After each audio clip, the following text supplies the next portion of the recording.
And we're live. Hello, everybody at the Watana Elephant and Castle Facebook community. I'm Nick from Retribe, and joining us once again is Graham Dodridge. Graham is an old friend of mine. He's not an old, he's a friend who I've known for a long time. Who is I'm a little bit older than you, Nick, so yeah. Just a little bit older. I totally accept that. Yeah. Graham, you're the chairman of an amazing B2B agency called Silver. You have a couple of foundations, Snap Foundation, which is a beautiful organization. You also help Imps Motorcycle Display, which we're going to talk a little bit about today. You also have a board game called Crunch Time. And I can't think of a better time to talk about that too. So there's probably some things that we get through today in 45 minutes. As you know, it kind of flies by. But can you just reintroduce yourself to everybody, even though I've given yourself a bit of an introduction? Okay, so I'm Graham Dodridge. I'm 57. I live in the Cotswolds with my family, wife and 3 children, 2 boys and a girl. They're just going through university and starting out on their journey. I started a company called Gyro back in the early 90s, sold my stake in it in the early noughties, started another agency called Silver, with offices all across the UK and Texas, and we do B2B marketing. So I'm just repeating all the things Nick just said I did. So that's kind of me. I'm a keen motorcyclist, keen gardener, keen cyclist. I was out on the mountain bike before the heat got too high today. Trying to keep fit, but never as slim as I'd like to be, given the volume of food that overcompensates for the amount of exercise I do. But no, life's pretty good, and I keep pretty busy. You do. I keep an eye on you too. I'm constantly inspired and also in awe of the places that you go, the people that you meet, the things that you do. You're always busy doing stuff, and I think that yes, you're right. You've worked very hard to get where you are, where you can kind of look at philanthropy, I suppose, or giving back as really something that's at the core of you. That's what I've seen for the last 5 years of us being reacquainted, is that you do a lot to give back.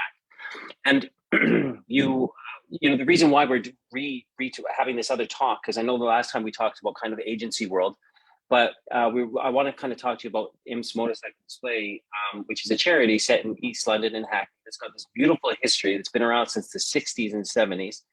And I saw a post, a couple of weeks ago, and I thought, why don't we get you on and talk about, Imps Motorcycle Display? Because, you think about charities nowadays, you don't really think about motorcycle displays, and the fact that these people have been around for 60 years and doing incredible work. So can you give us an idea of what Imps Motorcycle Display does, its history, and how you got involved? Well, I suppose you've talked about the Imps, but and you also preface that by suggesting that in the last 5 years I've sort of discovered philanthropy, but no, I only said yeah. but the truth of the matter is, I volunteered to become a watch leader for a thing called Hackney Adventure Holiday Project when I was 11 back in 1975. And so Roy Pratt, MBE, who currently runs the Imps Motorcycle Display team, which is a children's charity, was born out of the Hackney Adventure Holiday Project. And my school in Cheltenham raised some money for the Hackney Adventure Holiday Project at the annual fete. And then the bursar for the Imps Start Trust came onto the stage and asked if anyone would like to be a watch leader, to volunteer their time to give children, to help lead teams of children through the summer holidays, to give them an adventure holiday in the countryside. This is in the days before PGL holidays and so on. So I immediately stuck my hand up. I thought the prospect of running wild in the woods and doing boys stuff and leading a team of kids from Hackney and East London would be a great caper. So I, along with about 6 or 7 of the grammar school boys where I went, volunteered. And so for the next 5 years, after some intense training weekends in Hackney and Southend, and I stayed on HMS Discovery when it was moored in the Thames, I was sort of qualified to lead a team of children my own age. So for 6 weeks of each year, for 6 weeks for the 6 week summer holiday each year. I had 6 teams of children that arrived on grey green coaches. There was 8 in my team each week. I had a day off each week when we cleaned toilets, changed beds, that sort of thing. And for the other 6 days, I was leading the team from Rivali through to lights out, taking them to get their food, getting them to wash the food up, carrying the dishwater bowl to our table. And it was all kind of, I mean, in the 1970s here, nothing's laid on. You have to work to make it happen. And it was a really, really good experience of voluntary work at a very young age on my part. And that I when I went off to art school, it sort of got a bit forgotten. 17, 18, other interests took over. But I always lamented and remembered what a great feeling it was to help people. And 25 years later, I got back in touch, which was going back about 16, 17, 18 years now, with Roy, who I was amazed to find was still running the Imps, which came out of the Hackney Adventure Holiday Project. Some of the kids found an old motorcycle. They said, Roy, can we ride it? He said, if you can make it go, you can ride it. They, being East End children, took about 10 minutes to clean the spark plug, get the thing, hot wire it, and off around the field they're going on this motorcycle. And the farmer next door said they can keep it. So that's how it came about. And then roll on a couple of years, Roy, in order to attract children to come to a holiday camp in the country, had a motorcycle at Upton House School and Hackney Downs School to excite children, say, yeah, if you want to come to the countryside. Some of these kids had never left inner city London in their whole lives, didn't know what a cow was, never seen one. So, hey, come to the country, ride a motorbike, have some fun. And they did some figures of 8 with 3 or 4 bikes. And the next thing you know, the head of Hackney Marsh's annual show asked them if they'd put on a display.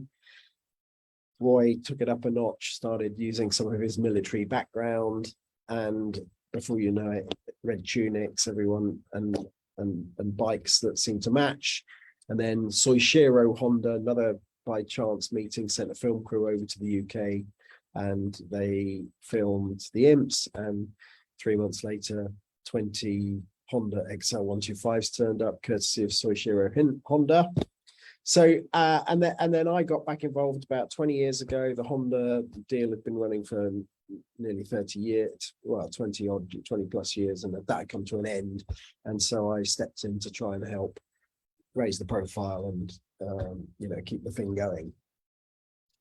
I'm interested to know about the relationship with the motorcycle, because, again, you think about, charities and getting people out of inner London to the countryside, maybe to see a horse or a cow, or get in touch with nature, or do some meditation.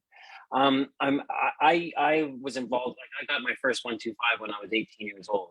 It was a little Kawasaki 125. Me and my cousin got them, and I just had this relationship with the bike right away. Like, it was just very unique, far different than a car. And I'm interested to know, like, how that what a role the relationship with the motorcycle has been with the charity, with the children.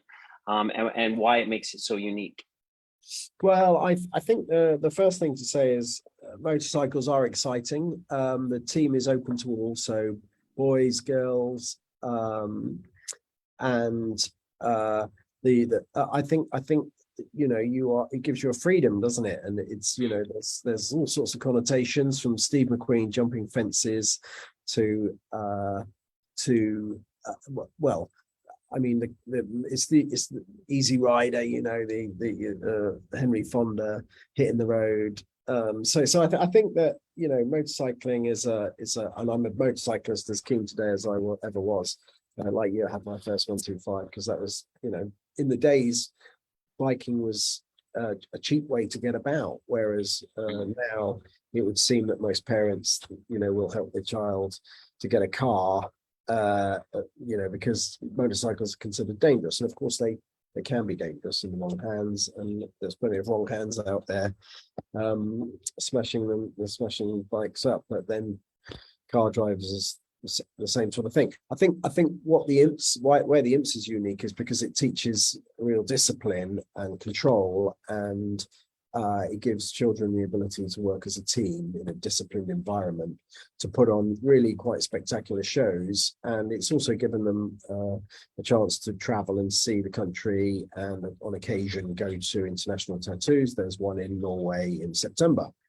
So the team has been pretty prolific in terms of helping children who would otherwise not get to see beyond where they live to experience a little bit of the world. And over the years, about 1,600, 2,000 children have been through the Imps, but we mustn't forget that their families get involved, and every Imp has maybe a couple of siblings and a couple of parents who want to experience and be part of the experience of their child growing up through the Imps as well. So again, we can expand that family of the Imps over the years to thousands, maybe 10,000 people who've had their lives impacted by this.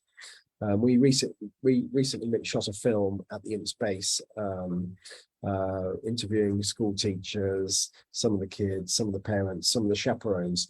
And actually, it was amazing how passionate they were about how vital this service is in their community, which is Newham now, and how stressed charities have been through the pandemic, and how difficult it is to keep going in the current environment, really. A lot of their income came from doing county shows, which of course for 2 years were obliterated, and even now they're still struggling to get back on their feet.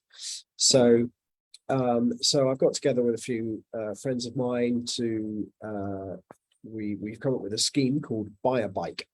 So we've been asking companies, and we continue to ask companies, to buy a bike.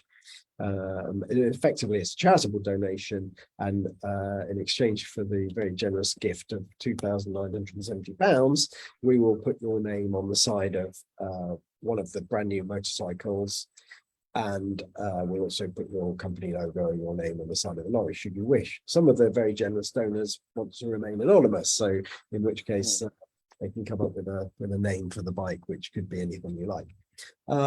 And so we've got 11 commitments, and we've had 11 donations for a fleet of 18 bikes. So we are 7 shy, and we have a phone call tonight to see how we can raise the next 7. And if your podcast can help, if anyone out there knows somebody who would like to donate to our Buy a Bike scheme in exchange for having the name or logo on one of the new bikes when they come in September, we'd be very, very pleased to hear from them. Yeah, well, obviously this live goes out to the Southwark area in London, and I'm sure there will be some people. And at the end of it, we'll put some details in the Facebook feeds for people to be able to try to get in touch with you, for people to be able to get in touch with you if they're interested in helping out with a bike. But as you were speaking, Graham, and it's kind of 2 avenues I want to go down. I want to talk more about charities and the importance of giving, even in times of austerity. But also, it's this kind of, as you were talking about the motorcycle, I'm just going to lean forward and grab this book. And it's this book that I've been reading called Iron John.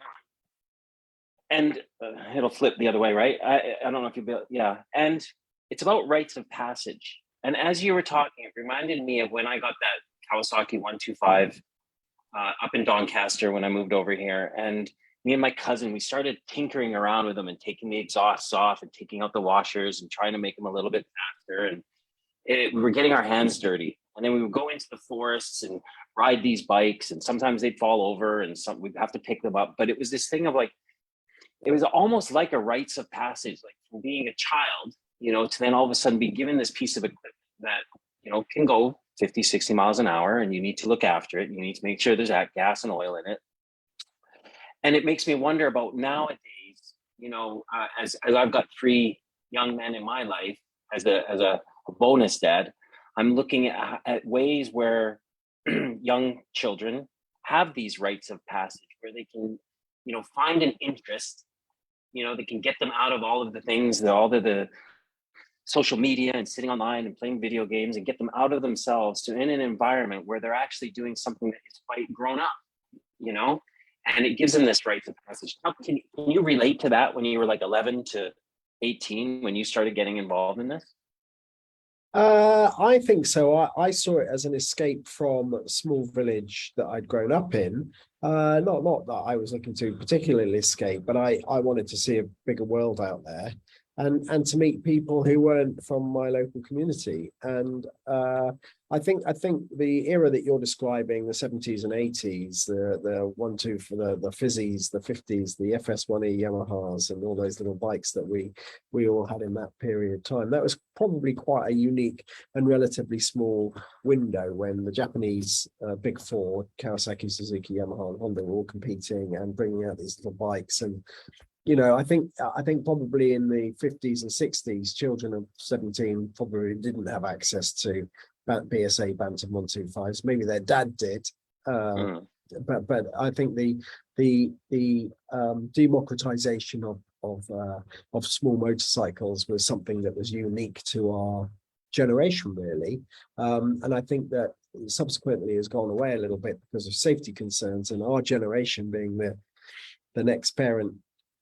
For the parents for the next generation are saying, oh no, they were really dangerous, we enjoyed it, but the roads were quieter, arguably the population was far less, and so now we're saying, oh no, you've got to drive a car for, I mean, the rule in our house is you get your driving license, you drive for 5 years, and then come motorcycling on the green lanes with dad at the weekends, just as a reason to get the kids to come home after being scattered, but I think for the children that live in the high knife prime area of Newham, and I'm sure Southwark has its issues as well, the Imps is a sanctuary where they can go, a 2-acre tarmac site behind closed high fences where they're safe and secure, and they can be kids once again. I think it's very tough for a child living in East London now, and in a lot of parts of the country. So as tough now as it's ever been, if not tougher in some cases. So I think to be able to offer this sanctuary has been is an incredible service, and that's why the Imps must continue. And they might, and of the charity, and as I kind of that text I sent you last night, that was the one thing that really hit me, is that we're in a time of austerity now. We're in a time where people are really, is it an extra, is it food, or is it gas and electricity? They're making choices. So it's a really tough time for charities. But more than giving the benefit of giving the money to the charity, like I've always found, when I give of myself, even if it's a small amount, I get a lot back. If it's £2 to Oxfam, when they're the chuggers on the street, whether it's just that £2, or is the feeling that I'm actually contributing to my community. And I think that, like they say, if you really want to be part of a community, you start helping out with charities. To make sure you donate blood, shop local, all the things that I'm really interested in building community.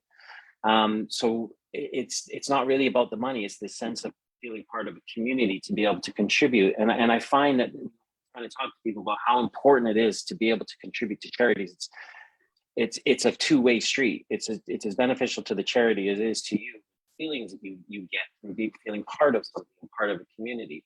So I suppose this is what I want to ask you, is like, how important is it to be able to keep giving to charities, even though we're in a time of austerity? Well, I think you made several really good points there, Nick. Well, the first one is it's not always about monetary fiscal donations. It's not about necessarily putting money into the hand of somebody who wants some money. It's about giving of yourself. One of my greatest inspirations is my wife, Trish. Wow. Trish is a pillar of our community. She works 3 days a week for an organization called Home Start, which helps mothers that can't cope with children under the age of 5. And so she's airlifted into some quite troubled scenarios, often, sometimes not so bad, just can't cope, and sometimes more challenging environments where there's real difficulty, and her role really is to mentor and befriend and to support women that can't cope. And she can only do that because she's mentally strong, and she's one of life's great givers and a real community-minded person. And I think that's a gift and a privilege, and I would think she would probably agree, or I don't want to put words in her mouth, but I definitely, from my own heart, believe that been very privileged from day dot, and it's only right that I can do what I can to help those around me who would be in need of my help. You can, you can, and you, I know I don't forego too much in terms of my own time on a motorcycle and my own lifestyle to, I'm not walking in bare feet. So, I don't want to overbuild the part, but I think it is a very rewarding thing to do, to be able to help people in any way that you can. I think it's, if you're a mechanic and you can help repair the bikes, if you're a designer like me, perhaps, then you can help put together a little campaign, or if you know people, then you can get people involved. Then you can use your gifts to help others who, and they can learn from it. We're all, the trouble is, right, we don't live in the village anymore. We live in a transient world where people can be very quickly disenfranchised. I do happen to live in a small village. I lived in London for 20 years and moved back to a small village like the one I grew up in, because I value all of my neighbours and the centre and the heart of the village and the support that a village gives. The CEO of Silver, Alison Masters, has a really lovely expression which I like, which is it takes a village to raise a child. And I think that's so often lost, particularly in big urban communities. And so that's where maybe the Imps is a village. Yeah. Well, as you know, that's why I named my business Retribe, was because it was living in a big city, feeling very isolated, millions of people, but feeling like a silo of just me. And I've got to sort out all my own problems. And I was so isolated. And it was in that isolation that all these, other mental health challenges started, and, reliance upon alcohol as a coping mechanism, and getting into some very dangerous places, because I just didn't have anyone around me to keep me accountable or to call me on my BS. And whether you're in the big city or in a village, we still have the ability to connect on a human level. And I think that for me, what happened was, in my journey, was that when I started to give others where it wasn't an exchange, where I wasn't giving to you for something back, that all of a sudden the purpose started to grow. And having very low self-esteem from a very young age, all of a sudden I started to feel some self-esteem when I gave to others with no expectation of anything in return. And I think that's why charity is so important, because not only are we helping others, but we're actually building some purpose and self-esteem in ourselves, where we can all of a sudden, we might be going to work for a paycheck, or we might be, coaching a little league team, or we might be doing something. We're getting something back from those exchanges, whereas when we're giving to a charity where there's no expectation of anything in return, it starts to fill us inside in a nice way. And I think, again, that's part of my journey, is when I started to give to others with no expectation of anything in return, things started to happen. So I do urge anybody, at some level, to get out of themselves and to start, either, like you say, you can do some volunteer work at a charity. You can, go and help with the mechanics. I think, what was your role when you were a younger child as well? You were with the Imps. I was a watch leader with the Hackney Adventure Holiday Project. Yeah. There are all these beautiful roles out there for people to be able to fill that can help them, get into some life of community and connection. And I think that's vital, especially. I think that we live in there are millions of very wonderful volunteer people. Sometimes people are care workers, voluntary care workers to a relative. Sometimes they are voluntary care workers to a neighbor. I think that we live in a society, a global society, of really caring, and I'm a big humanist. I've got big faith in humanity. It's unfortunate that some of the governors who rule the world are not so charitable in their spirit, and that can create all sorts of issues for everybody. But I think on a individual level, British people, Europeans, the whole global community, I mean, you'll never go traveling anywhere in the world and have a door closed in your face. People all over the world will welcome you in for a bowl of soup. And I would hope that's the same in the UK as it is elsewhere. I fear maybe not quite as ready as maybe elsewhere, but you know, I think I think people are fantastic, and they've got a lot of capacity to give and to support one another. I should mention at this point that in this Buy a Bike campaign, I've dragged in the help of Charlie Borman, and Charlie is as you may know, is well, he is star of the television show with Ewan McGregor. The Long Way Up was the last one, and then they did The Long Way Down, and then the one before that was The Long Way Round. And he is an actor in his own right. He's his father, John Borman's a very accomplished actor. Director, sorry. Charlie's a great actor, but he, more than anything else, he's such a lovely guy, so very enthusiastic, so into motorcycling, and I couldn't think of a greater ambassador for our Buy a Bike campaign. So Charlie's really dropped his shoulder as well to help us, and a couple of weeks ago launched the campaign at the Imps base to some press and to some of the donors who've come on board already. So just wanted to throw that in there as well. He's very good. That's all good. I was going to say, I did two see him on the two more name checks as well. drop away. Yeah, so Andy Steven, longtime friend of mine, whose family trust has donated to Imps the last 15 years, always comes to Imps events with me, supports us, has helped with websites and all sorts of things along the way.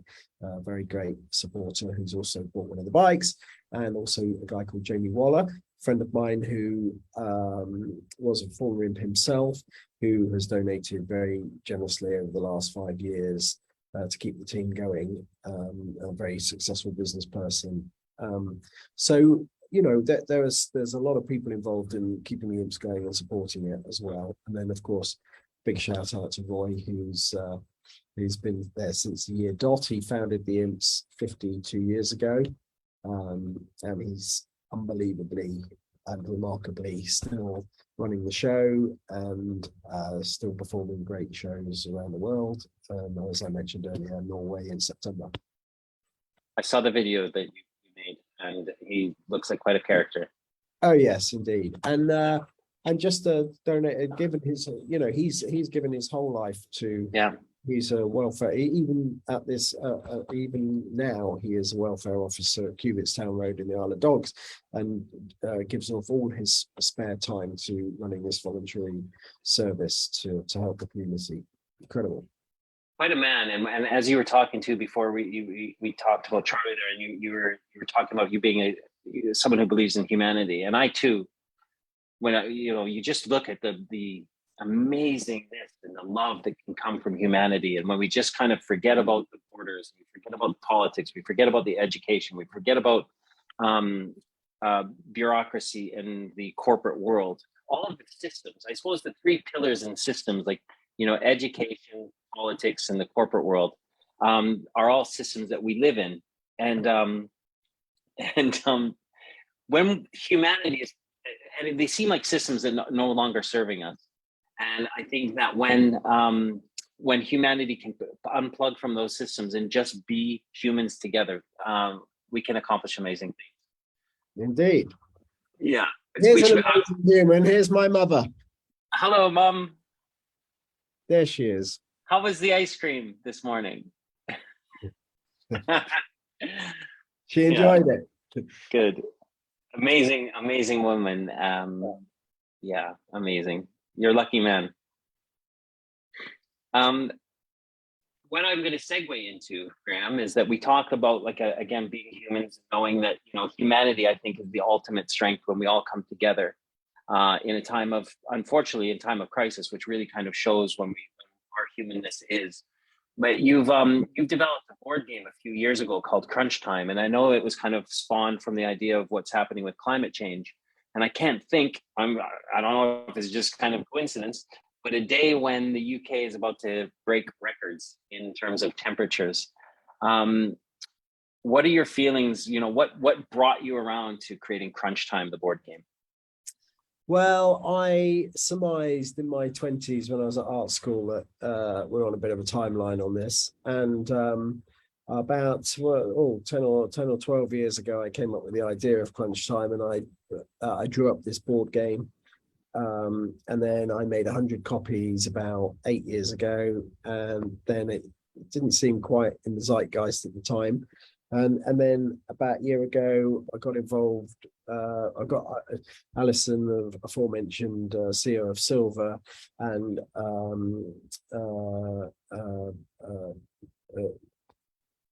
another colleague, Lucy, has got involved, and so we sort of revisited this, and I think in the interim it gave us a chance to improve the game, and so we really crafted it this time, and reworked it based on feedback from the early version one, and we just I've just got the print proof sitting on my desk at home before we go to our first mock-ups, and then hopefully we're going to be in the shops by Christmas.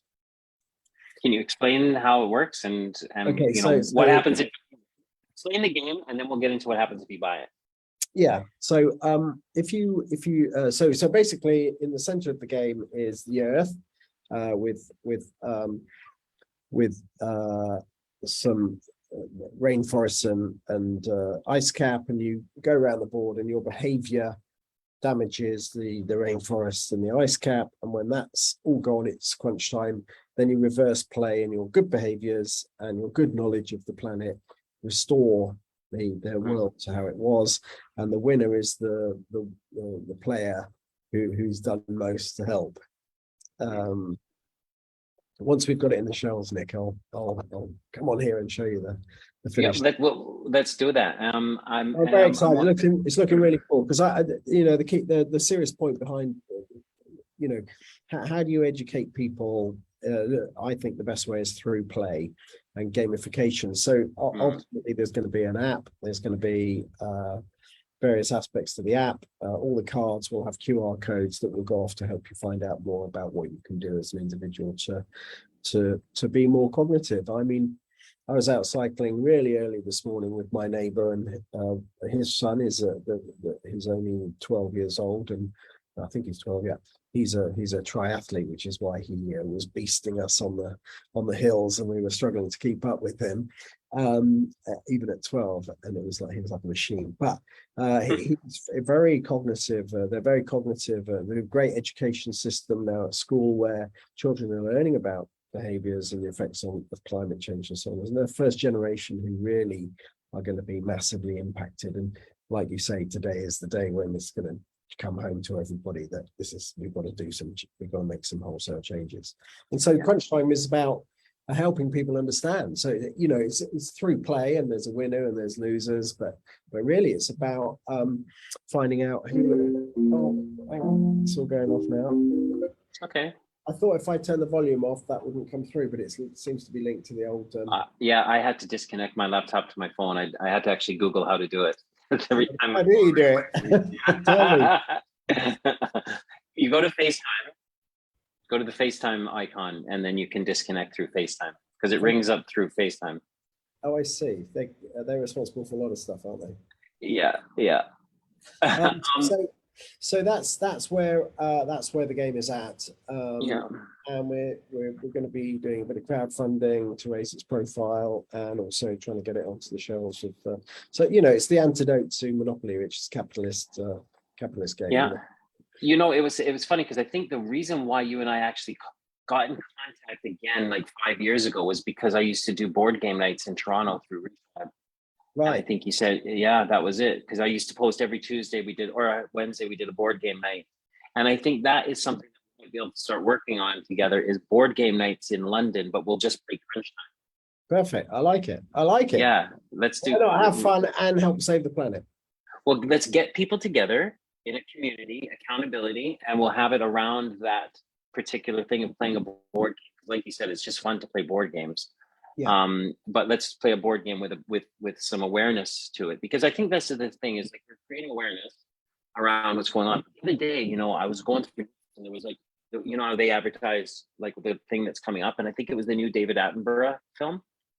I couldn't watch it. I couldn't click yes because I knew what it was going to say. And I think that's the thing, Graham, is I'm scared. I'm scared. You know, when you think that the railway tracks are buckling under this heat, the infrastructure is just not built for this. And you go, wow, it's not just it's a momentous mountain to climb. You know, of the things that we're going to have to cope with in the next couple of decades. It's scary, and I think that's the thing. That's what comes to me. I'm just scared. But I think we're scared because people generally don't like change, and they certainly don't like the impact on their lifestyle. You know, I think you know, I live life at 100 miles an hour, and my carbon footprint is horrendous. And anybody that wants to take a shot at me has got plenty of target. But does that stop me using my skills to draw awareness and to help educate in a way that I can help in some small way, I think. And that it is a dichotomy, and I think most people feel that as well. You know, can technology get us out of this pickle? And the answer is it's going to be a combination of technology, consumer changes, and environmental devastation, which forces our hand, which we're seeing the effects of now. You know, there are still climate deniers out there. Well, hopefully they're fading by the wayside now, because you know, but we're suffering what African countries and sub-Saharan countries have been suffering for a very long time. You know, hence migration of populations, because you know, they live in unsustainable environments. And we're very lucky to have a temperate climate with lots of rainfall, and then, you know, we're beginning to see that that's maybe not a given, and that we can't be reliant on that forever. And so, and the population's grown from 1 billion 150 years ago to 10 billion. So, you know, heading that way. 8. Yeah. So, you know, something's got to give, and at the same time, we live in a consumerist world where people are creating more carbon, not less. So even though there's net zero targets for 2030, some of those agreements are torn up, some of them targets are missed, lots of agreement, everyone feels good, and then they go away from the table and things don't happen. And then, you know, it takes a Greta Thunberg to bring us all back to our senses, and then she gets fired by world leaders, and that's just disgusting. So, you know,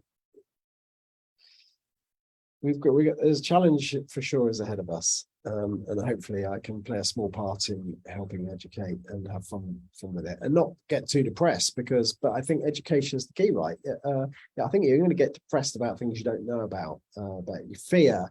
You know, you can be, if you have knowledge is power. If you know what you can do to make a difference and be empowered by that knowledge, then that, again, for mental health is a really good thing. If you have nowhere to, no knowledge and no community to express your fears to, then it can be a very solitary and lonely place. So I think get together.